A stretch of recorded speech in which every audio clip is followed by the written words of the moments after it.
Greetings from my home office in Newark, Delaware. I'm Dr. Steve Eichel, President of the Board of ICSA, the International Cultic Studies Association. As we all know, these are unusual times. Like many or most of you, I imagine, I was looking forward to returning to Montreal. We were last there in 2012, and for me, 8 years is way too long. Well, it looks like we are now going to have to wait another year. But fortunately, technology is allowing us to mitigate the disastrous results of the COVID-19 pandemic.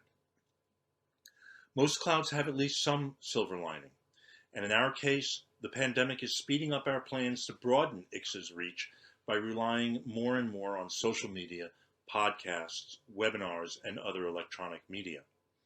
The benefits, low costs, potentially larger audiences, are many, but there are costs as well.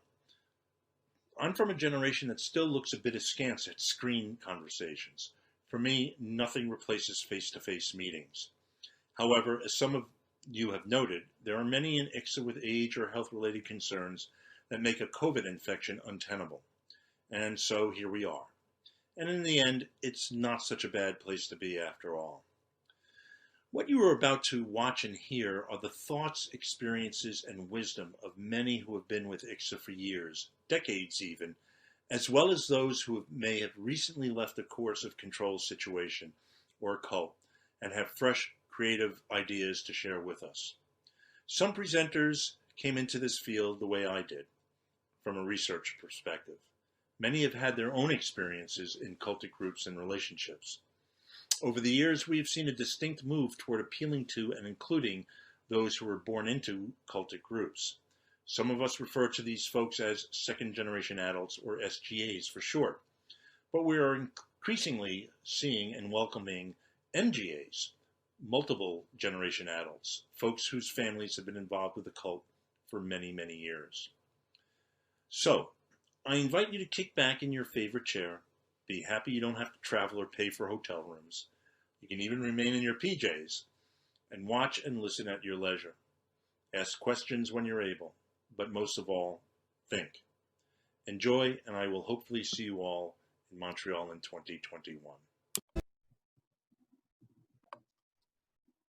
Hi, everybody. Thank you for attending this session with Joseph Kelly, Joseph Szimhart, and Pat Ryan. I just want to lay out a few ground rules before this discussion. The chat function has been disabled for today, but please submit any questions via the Q&A function at any time, and they will be read at the very end. Thank you very much. Joseph Kelly is a graduate of Temple University, has been a thought reform consultant since 1988, and he spent 14 years in 2 different Eastern meditation groups. He has lectured extensively on cult-related topics and is a co-author of Ethical Standards of Thought Reform Consultants, published in ICSA's Cultic Studies Journal. For many years, Mr. Kelly has also co-facilitated ICSA pre-conference workshops for ex-members. Recently, he helped to initiate ICSA's monthly meeting in Philadelphia. His websites include intervention101.com, cultmediation.com, cultrecovery101.com, and you can reach him at josephkelly411@gmail.com. Phone number is 267-679-5493. He's located in Pennsylvania. Please refer to as well your packet if you would like to reference this information. Joseph Szimhart began research into cultic influence in 1980 after attending his 2-year devotion to a New Age sect. He began to work professionally as an intervention specialist and exit counselor in 1986 on an international scale. From 1985 through 1992, he was chairman of an interdenominational cult information organization in New Mexico. Since 1998, he has worked in the crisis department of a psychiatric emergency hospital in Pennsylvania. He continues to assist families with interventions and former members in recovery, including consultations via phone and internet. He maintains a cult informational website, lectures, consults for the media, and has published articles, book reviews, and papers related to the cult problem. His first novel, Mushroom Satori, The Cult Diary, was released in 2013 through Aperture Press. He has an art studio at Google Works Center for the Arts and Reading in Pennsylvania. In 2016, he received an ICSA Lifetime Achievement Award at the International conference in Dallas, Texas. You can reach him at joeszimhart.com, and email and phone number is also included in the informational packet that was emailed to you. Patrick Ryan is a graduate of Maharishi International University. He has been a cult intervention specialist, exit counseling, mediation, meditation, religious conflict resolution, thought reform consulting since 1984. Mr. Ryan is a co-founder of TMX, the organization of ex-members of Transcendental Meditation.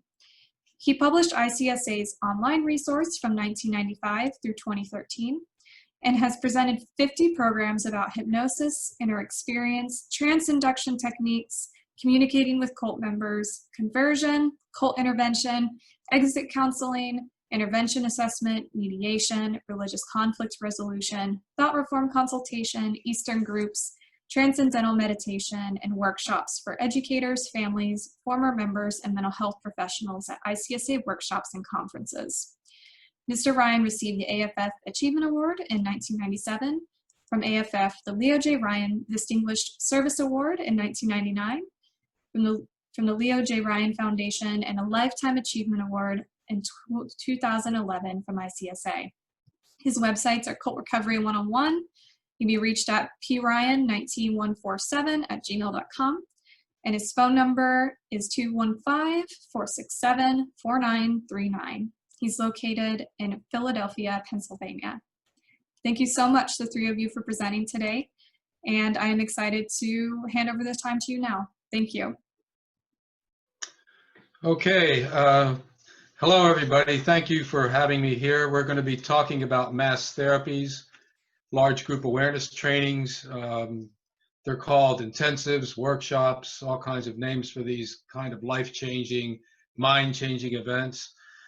I came up with another title for this a while ago called Mind Fixers. And the reason for that was that many of these group therapies use kind of an image of the brain sometimes, some of Mind Control does, and others, that shows a little workshop in your head with a space for an office and a space for things to do, and tools that you can use in order to, quote, fix your mind, unquote. So as a result, Mind Fixers. The purpose of this talk is really to show that despite the claim that these groups give you tools in order to fix your mind or fix the way you perceive things, they're really using tools to play with your mind, to give a perspective which the managers of the particular group or cult want you to have. Insights that, for instance, they got from the universe or from Zen or from some other source that's usually untraceable.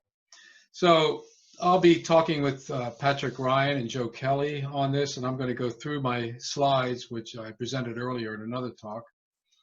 And we're going to look at more or less where this started. Encounter groups were an outgrowth of studies conducted in 1946 at the National Training Laboratories in Connecticut by Kurt Lewin. The use of continual feedback, participation, and observation by the group encouraged the analysis and interpretation of their problems. Lewin popularized the idea of a three-stage model of change that is known as the unfreezing, change, refreeze model that requires prior learning to be rejected and replaced. Lewin's theory states behavior as a, quote, dynamic balance of forces working in opposing directions. This is almost a Hegelian idea of the mind having these oppositions. It's simplistic in my view, but it works very well in the hands of people that want to manipulate you in order to sort of dump your past and come up with a new self during a workshop. Jose Silva is another big name in this large group awareness training game. He had a deep influence on Scientology to some extent, and other social, psychological, cult type groups. He lived from 1914 to 1999. He came out with this book called Everyday ESP, Jose Silva Jr., A New Way of Living. Jose Silva was a American self-taught parapsychologist and author of the Silva Method and the Silva Ultra Mind ESP system. Initially, it was called Silva Mind Control, but mind control took on a pejorative connotation as the 70s wore on, and he changed it to the Silva Method. Alexander Everett had a great influence on these kinds of groups. He teamed up with some other people, including William Penpatrick, early in this game. He died in 2005. He was a British self-improvement and personal development consultant. He was the founder of the company Mind Dynamics and the author of motivational books, The Genius Within You, Inward Bound. Everett's coursework and teachings had an influence on the human potential movement. Through Mind Dynamics, though Mind Dynamics only existed for a few years into the early 1970s, it influenced many other forms of companies and self-improvement groups known as large group awareness training. After Mind Dynamics folded due to the death of its co-owner, William Penpatrick, and due to investigations on its parent company, Holiday Magic, which is kind of a pyramid scheme, Everett formed another course called Inward Bound, which he taught in the United States, Europe, and Asia. His courses were some of the most expensive by far in this and early in the game. Even he was amazed how he could charge $10,000 at the time and people would come and pay for it. He was influenced by Rosicrucianism, Christian Science, Unity and New Thought, Theosophy of Rudolf Steiner, and he began to study, and also the Silva Method that I mentioned. And then he began to study mind control, self-hypnosis, and meditation. And this is William Penpatrick, who we mentioned. He was the infamous founder of EST, or Erhard Seminars Training. His last name initially was Rosenberg, John Rosenberg. Changed it to, I'm sorry, I'm talking about somebody else. I'm getting ahead of myself. William Penpatrick never changed his name. He founded Holiday Magic in 1964 and Leadership Dynamics, the first large group awareness using methods developed by Alexander Everett. And this led to Werner Erhard Nest, John Hanley of LifeSpring, and a host of similar mass trainings. There was something called The Pit, a group Encounter Defiled, and it's a work of narrative nonfiction concerning the book on mind dynamics, leadership dynamics, and holiday magic, written by Gene Church and Conrad Carnes. The book was published in 1972. It was the basis for the 1983 film Circle of Power. And it refers to an encounter group movement that was prevalent at the time, which involved what psychologists began to term large group awareness training. Yvette Mimieux was a star in that particular film, Circle of Power. So I liken these groups as kind of like self-improvement amusement parks. You see this amusement park I put here on the right with a big dragon in it. You basically buy a ticket, which is the first step in compliance to come into this environment, this social psychological environment that's not like anything you do in the normal world. It creates a separate reality. It's managed by the owners. There's mystical manipulation. In other words, your experiences in these workshops are engineered and almost predictable for the most part. When people are put onto these kinds of things, they're going to have certain kinds of reactions, ups and downs, a sense of euphoria that stays at a certain time, especially during the end of these programs. And then at the end, they pump up the enthusiasm to sell the product to other people, but you're not supposed to tell people what they're going to get into, or else you'll ruin the experience for them, supposedly. People will say, I've had the best experiences of my life at these things. However, studies show that the effect wears off, and in order to get that boost again, that experience of enlightenment that you had, or self-purging during the workshop, you buy another ticket, you go back in on the roller coaster and the fun house and all this stuff, and hopefully gain something more from these expensive workshops.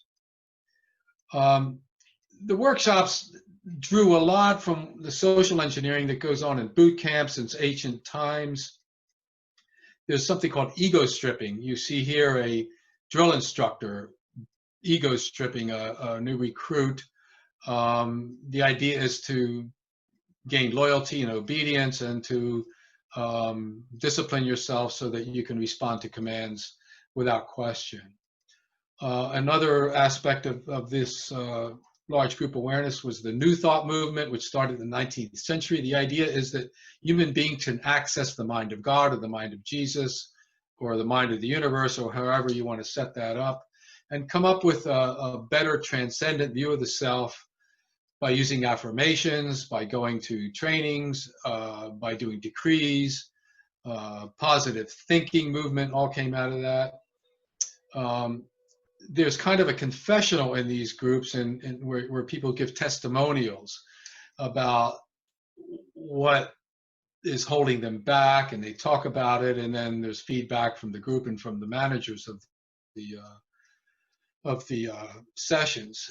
And the idea is to get to the truth within you, as if there is truth within us. And another idea is to gain your own power by creating your own reality. Again, another simplistic slogan. You begin to understand that you are perfect in the moment. In the moment, you should become non-judgmental, kind of like the mindfulness movements, to allow the anger, the fear, the disgust, and observe it and just let it pass through. If you've done yoga and done these mindfulness exercises, you know what I'm talking about. And then basically the saying was in the 1970s about us that you enter these trainings with a normal set of problems and you come out acting obnoxious. And of course, the obnoxious behavior is that you begin telling everybody about it, begin trying to pressure them into coming to these workshops, including peers and colleagues in social units and businesses. So basically that's my introduction to this. I'm hoping that Pat and Joe can fill in with more. I'm sure they will. And I appreciate you listening to me. Again, my main point is that the idea is to create this new workshop in your head that supposedly you will have control over. However, there's so many influence factors in these large groups awareness trainings that you end up adopting a lot of the philosophy and the energy, and especially the idea that you have to sell the technique to other people, the energy of the group mind. And that's really their main flaw. And also the idea is that they create this artificial, what I call amusement park, in order to improve yourself. It doesn't last. The studies show it doesn't really work that well, except for a lot of anecdotal testimonies that are online or whatever, people saying, this is the best thing that ever happened to me, etc. But there are some drawbacks. So thank you very much. I appreciate you listening to me, and I'm going to sign off. The history of mass therapy. I'm Joe Kelly. Mass therapy groups are also known as large group awareness training groups. Merton, in his book, Tragic Optimism and Choices, The Life Attitude Scale with the First Nations, said, L-Gate was a name coined for personal development programs in which many people at one time receive intense, emotionally focused instruction over a period of time, in hours or days, to help them begin to discover the full potential for their lives.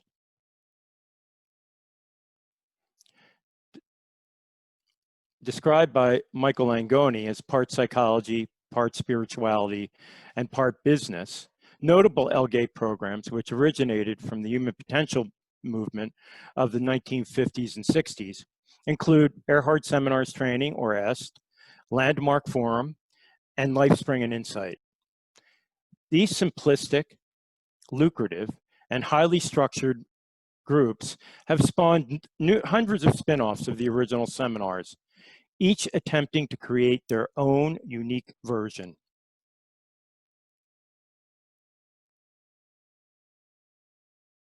Dennis Kuhn, in Large Group in Psychology, a Journey says, large group awareness training refers to programs that claim to increase self-awareness and facilitate constructive personal change.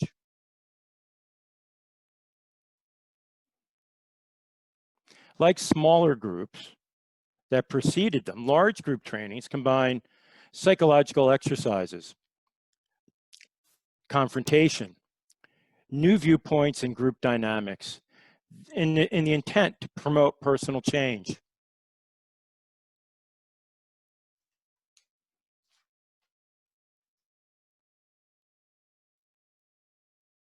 Scott Tyndall, in his book, Group Processes, A Handbook for Social Psychology, quote, EST, Forum, and LifeSpring are all examples of L-Gates from members who seek to improve their overall level of satisfaction and interpersonal relations by carrying out such experiential exercises as role-playing, group singing and chanting, guided imagery, and large group interaction.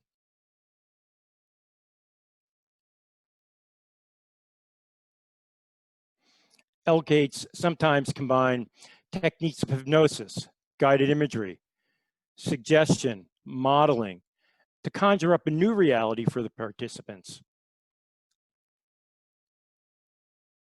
Some trace the origin of L-Gates to Dale Carnegie, public speaking seminars in the 30s, Outward Bound in the 40s, and countergroups which started in the 40s but grew into fruition in the 50s and 60s, multi-level marketing programs in the 50s, and many motivational seminars and meetings.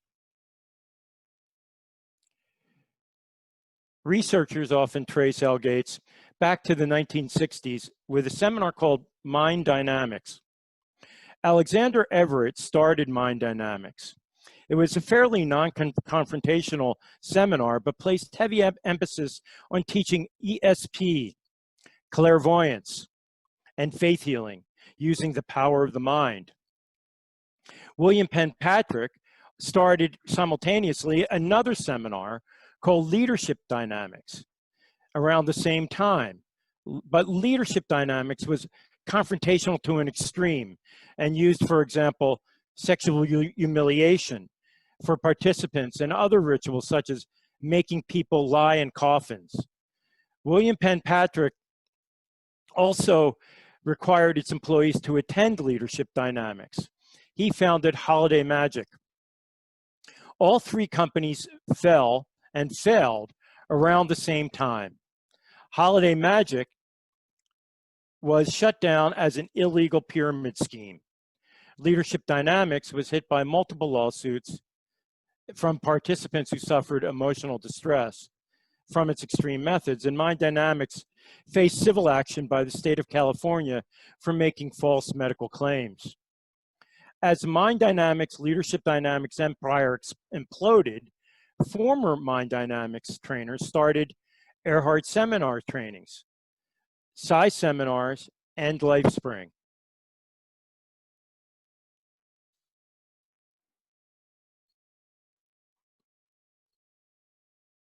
Mind Dynamics' Alexander Everett soon went back into business with his own seminar, Inward Bound.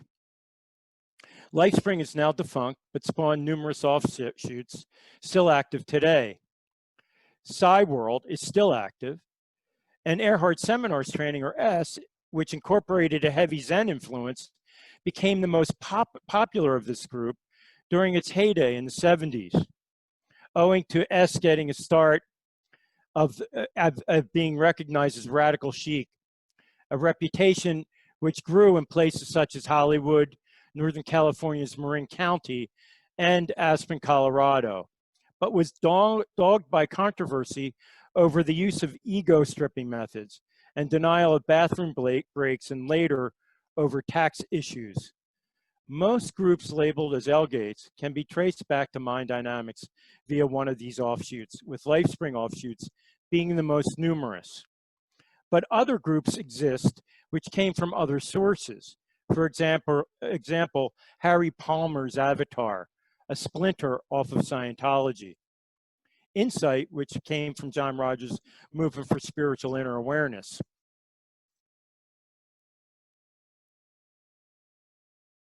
Some of the controversies that L-Gates have sustained have been accused of being cultic. Some were guilty of using morally dubious practices such as pressuring people up front to pay for future seminars near the end of the current seminar at a time when they were highly emotionally aroused. and on a high from the training they just attended. The most LifeSpring attendees were expected to openly discuss past problems to the group, including those they had kept private up to that point. They were harangued by the trainer to take personal responsibility for these experiences that happened to them, and also known as blaming the victim. In another part of the training, LifeSpring attendees had to disrobe to bikinis and bathing suits while the trainers denigrated their sex lives and made fun of their bodies. The bad media publicity and lawsuits from these practices eventually led to LifeSpring's demise. Several L-Gates teach a New Age philosophy and often make a concerted effort to break participants away from their old belief system as part of the training, which can make the programs difficult and objectionable to those holding strong beliefs. Another variant on L-Gate, which is particularly controversial, is the practice of wilderness therapy for at-risk youth. While many of these basic team building and motivational programs, such as Outward Bound, were recognized as not bad, a cottage industry of wilderness therapy operations sprung up, promising instant behavior modification, which are little more than intensive, abusive teen boot camps. Some of them have been shut down by state regulators due to documented abuses. The motivational aspects of some MLMs, likewise, are close cousins of L-Gates. Ground rules. In their 1992 book, Perspectives on New Age, James Lewis and J. Gordon Melton argued that S used authoritarian trainers who enforce numerous rules, require applause after participants share in front of the group, and de-emphasize reason in favor of feeling and action. Participants agreed to the following ground rules, which included not wearing watches, not talking until called on, in which case they waited for a microphone to be brought to them, and not talking to their neighbors. No eating or leaving their seats were allowed, and they weren't allowed to go to the bathroom except during prescribed breaks, separated by many hours. Participants who were on medication were exempt from these rules and had to sit in the back row, otherwise known as the victim row. These classroom agreements provided a rigorous setting to escape confronting their experience of themselves.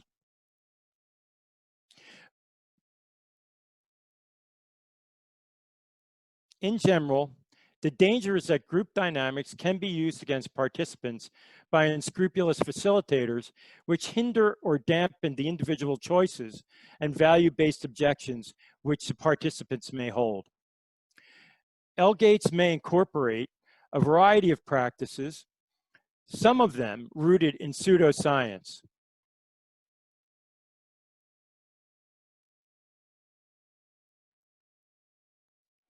The crowded field of L-Gates.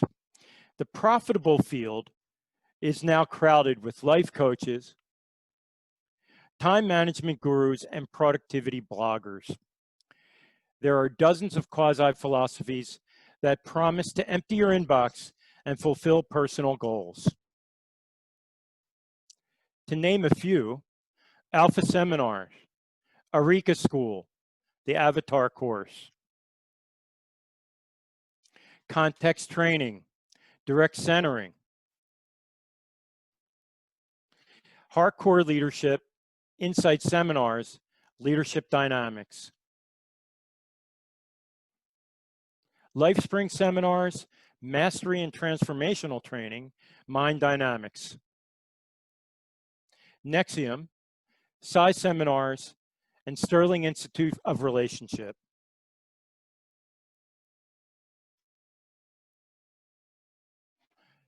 We will now take live questions.